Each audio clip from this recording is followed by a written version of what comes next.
Abril de 1944 en la fábrica de Willow Run, cerca de Belleville, en el estado estadounidense de Michigan. En esa época, un B-24, un bombardero cuatrimotor B-24 Liberator, salía de la línea de montaje cada 55 a 63 minutos. O sea, un bombardero B-24 salía de la línea de montaje por hora en Willow Run. Allá en Estados Unidos, en abril de 1944, hoy contrastamos ese dato con esta noticia que salió en los principales medios de comunicación y fue filtrada por un instituto de investigación en defensa. Estados Unidos podría quedarse sin misiles, habiendo gastado ya en Irán más de la mitad del arsenal que tiene disponible hoy. Y más aún cuando analizamos el calendario de reposición de ese arsenal. Todos esos misiles que fueron disparados tienen un tiempo de espera superior, en promedio de 2 años. Y gente, el promedio es superior a 2 años de espera entre el contrato y la entrega del material y la entrega del arma. ¿Cómo fue que la situación evolucionó desde la que vimos en 1944 en la Segunda Guerra Mundial, con la producción norteamericana básicamente, virtualmente infinita, incapaz de ser detenida? Completamente autosuficiente por lo que parecía. Hasta hoy se discute el vaciamiento de los arsenales norteamericanos.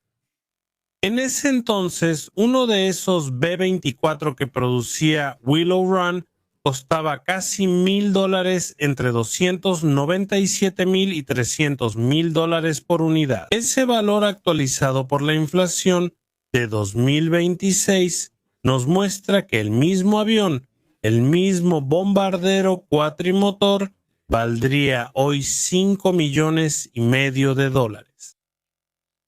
¿Puedes imaginarte una aeronave de bombardeo hoy, en 2026, costando $5,5 millones de dólares? Vamos a hacer otro paralelo. El proyecto Manhattan, el segundo más caro de la Segunda Guerra Mundial, costó $2,000 millones de dólares para desarrollar una bomba atómica entre 1942 y 1945. 45. El valor del desarrollo de la bomba atómica, si se hubiera hecho hoy, ajustado por la inflación, estaría en $38,000 millones de dólares. ¿Consideras que la bomba atómica se desarrollaría hoy por $38,000 millones de dólares? Para no decir que simplemente estoy crucificando a los Estados Unidos y excluyendo al resto del mundo, veamos el ejemplo soviético. Veamos el ejemplo de la producción de tanques, que es el producto de guerra soviético más famoso, el T-34. En 1943, en el apogeo de la producción del T-34-76, las fábricas soviéticas producían nada menos que 35 T-34 por día. 35 T-34 por día.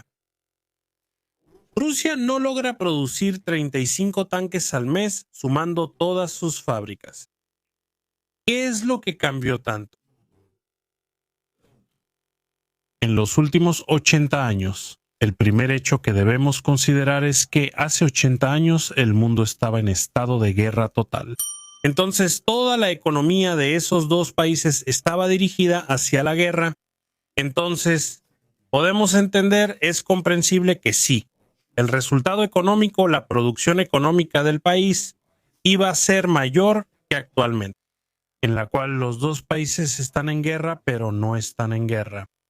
Ellos, para todos los efectos prácticos, están en guerra, pero para los efectos políticos no existe guerra.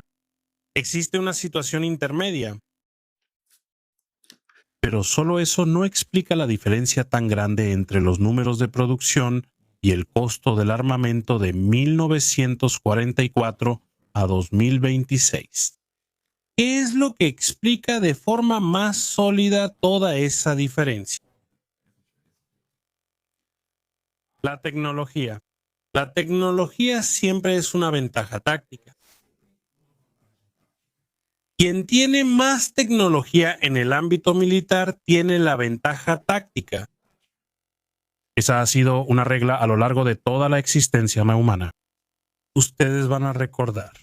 Está en los libros que desde la antigüedad, antes de Cristo, los tipos que desarrollaban las mejores espadas, los mejores arcos y flechas, los mejores escudos, eran los que ganaban las batallas. Y eso también resultó cierto en la Segunda Guerra Mundial. Y la gran diferencia, la gran vanguardia tecnológica de la Segunda Guerra Mundial fue la electrónica, la introducción de la electrónica por primera vez en el conflicto. Entonces, cuando vemos la inserción de la electrónica en la Segunda Guerra, nos damos cuenta de cuánto se consolidó como una ventaja tecnológica definitiva. Mira la arquitectura, la artillería antiaérea. ¿Cómo era ineficaz al principio de la Segunda Guerra y cómo llegó a ser eficaz? Una vez que la espoleta de proximidad, que contaba ahí con un componente electrónico, detectaba la proximidad del objetivo y explotaba automáticamente a la distancia que favorecía la destrucción del objetivo. Se mejoró mucho la precisión de la artillería antiaérea con esas espoletas.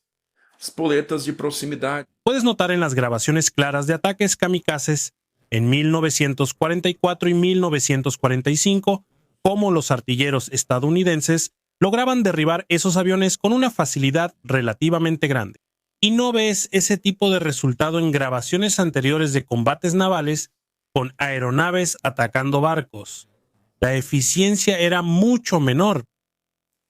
Mira el bombardero B-29, que fue el primer avión que tenía una computadora compleja para poder hacer cálculos de puntería y ajustar la precisión de las armas de defensa de la aeronave.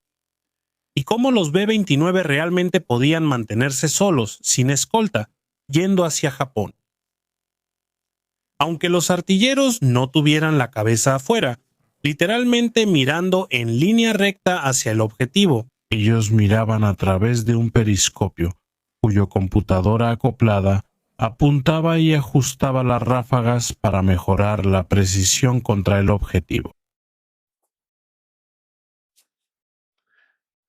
Bueno, el progreso de la industria de defensa al inicio de la Guerra Fría, en los años 50 y en los años 60, avanzó justamente en ese camino.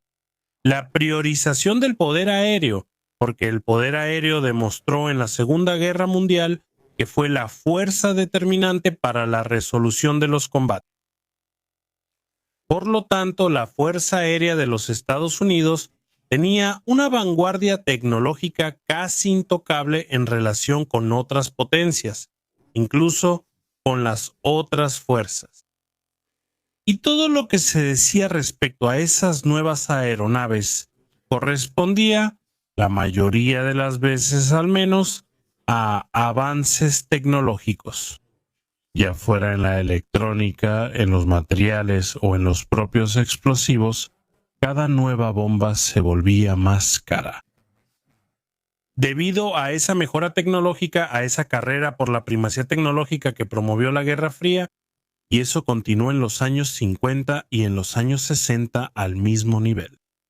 Pero ahí vimos en los años 60 y 70, a principios de los 70, la Guerra de Vietnam, mostrando la inadecuación de lo que Estados Unidos consideraba una directriz, una doctrina de guerra, una doctrina de victoria en conflictos armados contra potencias enemigas. Los intentos estadounidenses de interrumpir el flujo de suministro de armas para sus enemigos en Vietnam del Sur, para los Vietcongs, fallaron en todas las ocasiones. Los intentos norteamericanos de interrumpir el flujo de suministros para el ejército de Vietnam del Norte fracasaron, y también fracasaron en desmoralizar a la población de Vietnam del Norte mediante los bombardeos. Fallaron. Y el despliegue de grandes contingentes de tropas en tierra para realizar el trabajo que el ataque aéreo no había logrado hacer, causó un número de bajas muy alto, lo cual fue muy mal visto por la población norteamericana. Vietnam dejó un sabor muy amargo en las Fuerzas Armadas estadounidenses. con repercusiones muy negativas en casa y en el resto del mundo. Dañó el prestigio político de los Estados Unidos. Por lo tanto, sería necesario un gran cambio para restaurar ese prestigio político estadounidense. Y justamente en esa época, a principios de los años 70, vimos nacer una nueva tecnología, o digamos, renacer de una nueva forma, que fueron las computadoras, que ahora se convirtieron en microcomputadoras y, en algunos años, en nanocomputadoras. El mayor exponente de todo esto fue Steve Jobs, creador de Apple a principios de los años 70, pero muchas otras empresas también lograron miniaturizar los componentes electrónicos de las máquinas para hacer que los sistemas de computación ahora fueran móviles, portátiles, lo suficientemente pequeños como para ser insertados en misiles o en vehículos militares. Entonces, vimos a partir de los años 70 una revolución gigantesca en la electrónica y la informática insertada en todo el armamento. Vamos a recordar que fue en los años 70 cuando comenzó el proyecto, comenzó todo el esfuerzo de implementación del sistema GPS, Sistema de Posicionamiento Global, que permitió fijar realmente hacer una triangulación de un punto preciso en cualquier parte del globo terrestre. Y las implicaciones de eso fueron inmensas, lo sentimos hasta hoy. Además de eso, tenemos la introducción de los telémetros láser, que mejoraron la precisión de las armas y sus sistemas de guía de forma absurda. Tuvimos las computadoras de guía, tuvimos las miras estabilizadas en los tanques, por ejemplo. Antiguamente no disparabas con un tanque en movimiento. Cualquier disparo que hicieras con un tanque en movimiento era un tiro de suerte, básicamente era un tiro a ciegas. Tenías que detener el tanque, apuntar y disparar para tener una oportunidad de éxito. Hoy en día, después de la introducción de las miras estabilizadas, los vehículos blindados, los tanques, pueden disparar en movimiento. Entonces, te das cuenta de que es un camino sin retorno, que no hay manera de que una nación diga, yo no voy a usar la mira estabilizada, mientras todos mis enemigos la usan. Eso se volvió un estándar. Lo mismo pasa con las aeronaves, con el poder aéreo. El uso de armamento inteligente comparado con las llamadas bombas tontas solo ha ido creciendo. Si ves cualquier gráfico, la cantidad de armas inteligentes dentro del arsenal estadounidense ha crecido enormemente en comparación con la cantidad de bombas tontas. Esas bombas que se lanzan y luego los factores naturales determinan su destino, dónde van a caer. Eso, en consecuencia, genera un aumento muy grande en el valor de cada uno de esos armamentos y, por lo tanto, en el costo general de la guerra. Eso volvió a poner a las Fuerzas Armadas estadounidenses a la vanguardia del mundo a finales de los años 80 y principios de los 90, justo cuando cayó la Unión Soviética. Y en ese año de 1991, cuando cayó la Unión Soviética, Estados Unidos dio un espectáculo para todo el mundo en la Guerra del Golfo, introduciendo misiles de crucero guiados por láser con precisión quirúrgica, aviones invisibles al radar, computación e integración de armas, transformando todo el campo de batalla y haciendo que todo eso trabajara para una victoria muy rápida contra lo que era, en ese momento, el cuarto ejército más grande del mundo, el ejército de Saddam Hussein. Entonces, todo eso hizo que la tecnología de punta, que es esa tecnología que solo se creaba en los grandes centros de desarrollo, en las grandes empresas, en los grandes proveedores del Departamento de Defensa estadounidense, se convirtiera en la estrella del mundo. Entonces, todo el mundo empieza a mirar ese arsenal ultratecnológico estadounidense como lo más deseable del mundo, como el arsenal más deseado del mundo. Y entonces vamos a tener una especie de ruptura en ese momento. una disrupción en el sistema de compras del Pentágono, del Departamento de Defensa, en ese momento. Porque justamente en ese momento de alto prestigio de la industria de defensa estadounidense, el Congreso de los Estados Unidos empezó a querer reducir los gastos de defensa, precisamente por el final de la Guerra Fría, debido a la caída de la Unión Soviética y, por lo tanto, a la falta de un enemigo claro en el horizonte. De esta manera, ocurrió un evento muy singular el 21 de julio de 1993 en el Pentágono, conocido como la Última Cena del Pentágono. Ese día se ofreció una cena para los propietarios, los gerentes y los ejecutivos de los grandes proveedores de productos de defensa para el Pentágono. Y el secretario de Defensa en ese momento les dijo a esos proveedores que se avecinaba un gran recorte y que no habría. ¿Cómo el Pentágono iba a mantener ese alto número de proveedores de ahí en adelante? Eso resultó en lo que están viendo en la pantalla. En fusiones radicales en el sector de defensa estadounidense que redujeron de 51 proveedores a 5 proveedores en 5 años, de 1992 hasta 1997. Te das cuenta de que las fusiones comenzaron incluso antes de la Última Cena, pero se aceleraron extremadamente después de la Última Cena. Entonces tenías 51 grandes proveedores que se convirtieron en solo 5 años, en 5, creando esos grandes conglomerados que hoy conocemos: Lockheed Martin, Northrop Grumman, Boeing, General Dynamics y Raytheon. Esos 5.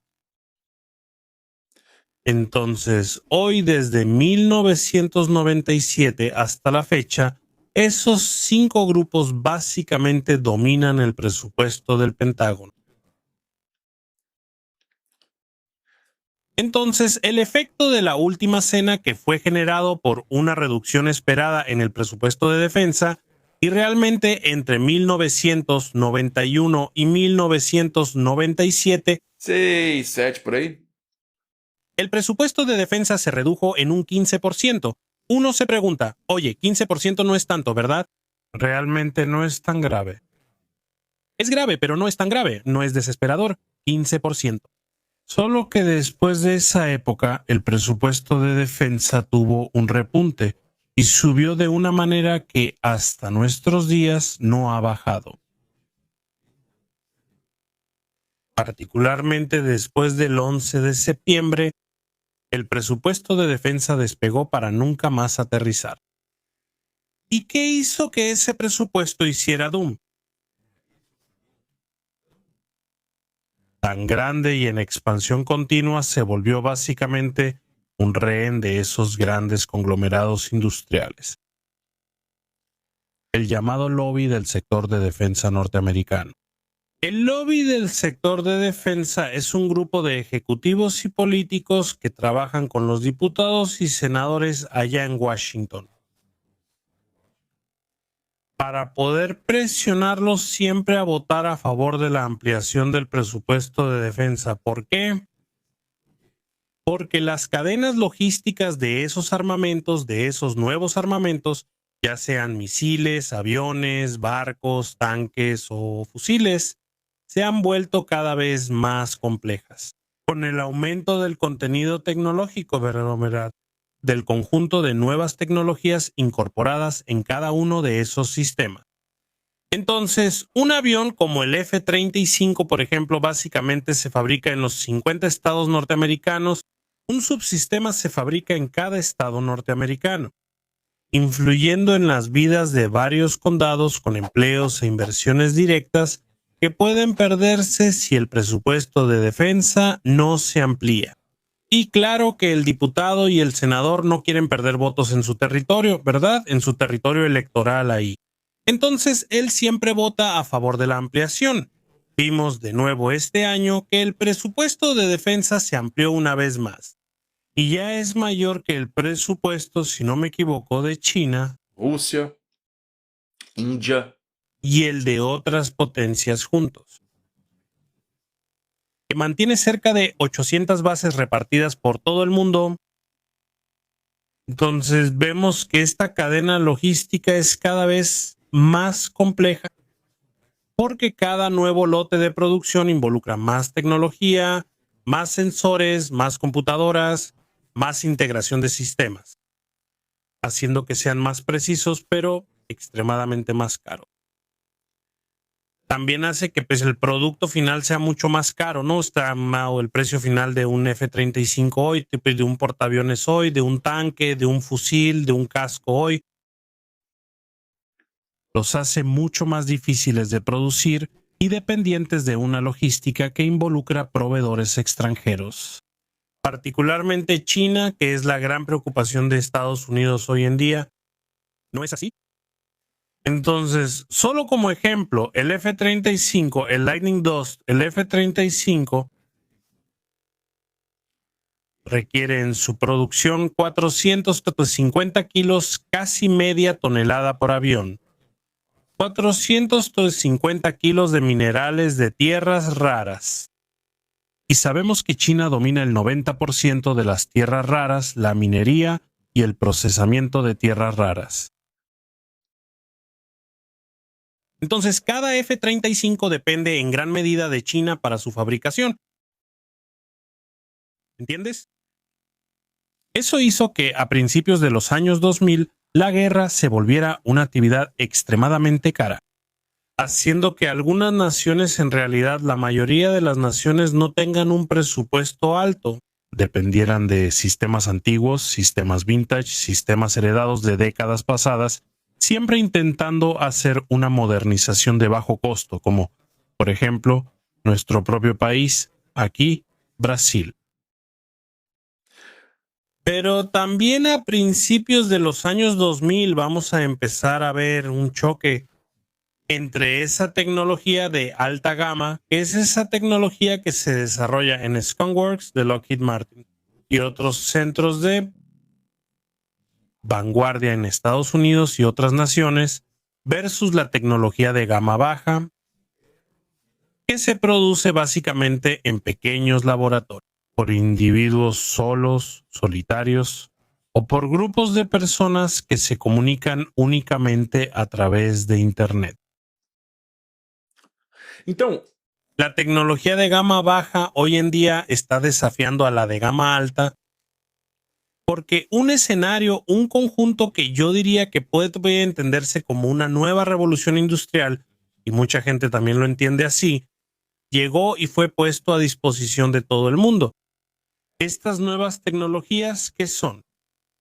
Inicialmente la introducción de los drones cuadricópteros, que es una plataforma aérea inicialmente desarrollada simplemente para hacer filmaciones, reconocimiento que es extremadamente estable, maniobrable, que se convierte en una extensión. Con la introducción de los sistemas FPV, se convierte en una extensión de las manos del operador. Es básicamente la acción de un soldado de forma remota en el campo de batalla. El soldado se vuelve capaz de actuar de forma remota. Hoy en Ucrania incluso estamos viendo que los drones FPV se están usando para eliminar individualmente a soldados enemigos. ¿Cómo lanzas a distancia? Como antes se soñaba, lanzas remotas. Son lo que estos drones son hoy.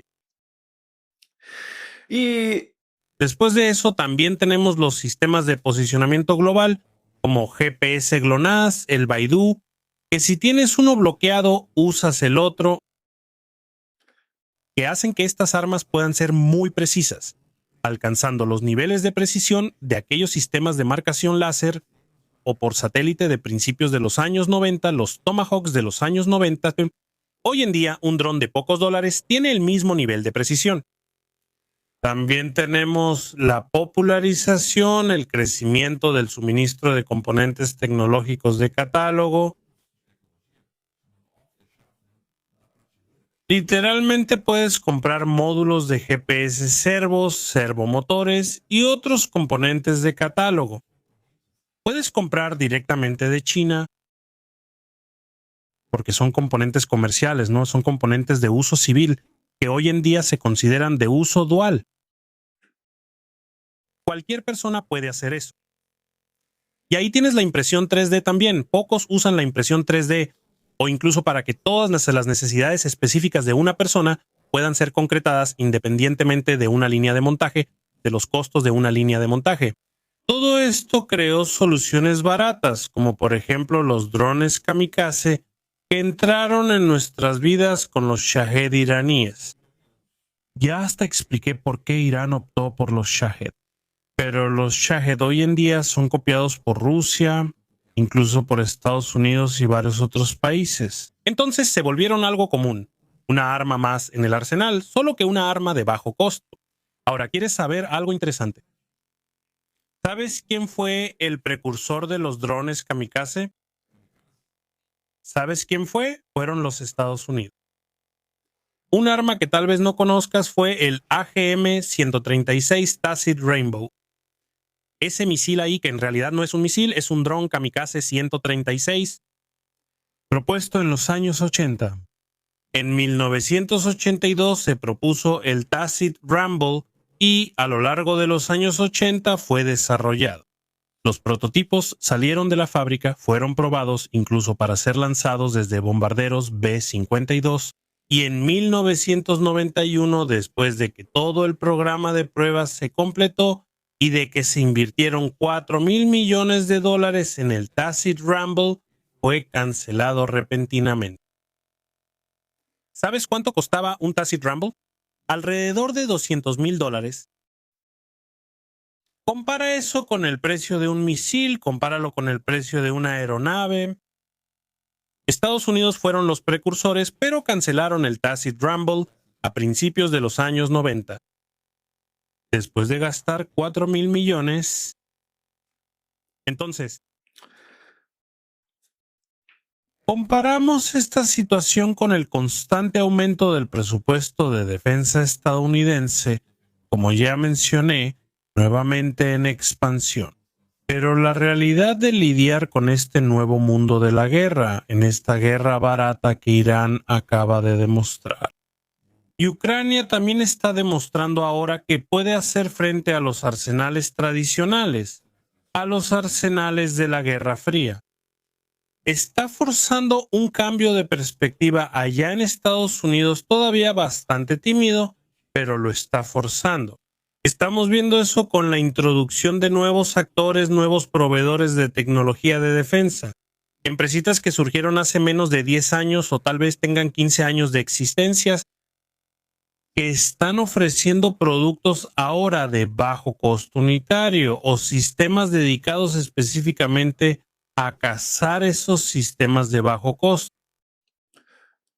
Aún es una situación en desarrollo, así que solo podemos imaginar lo que va a pasar en los próximos meses y años. Pero una cosa parece que está clara. Lo de bajo costo demostró que puede enfrentarse a lo de alta gama en varios campos de batalla diferentes. Y ahora dime, ¿tú qué piensas? ¿Crees que habrá una gran revisión del arsenal estadounidense? ¿Que el sistema de defensa, el sistema de proveedores del Pentágono se va a adaptar a esta nueva realidad?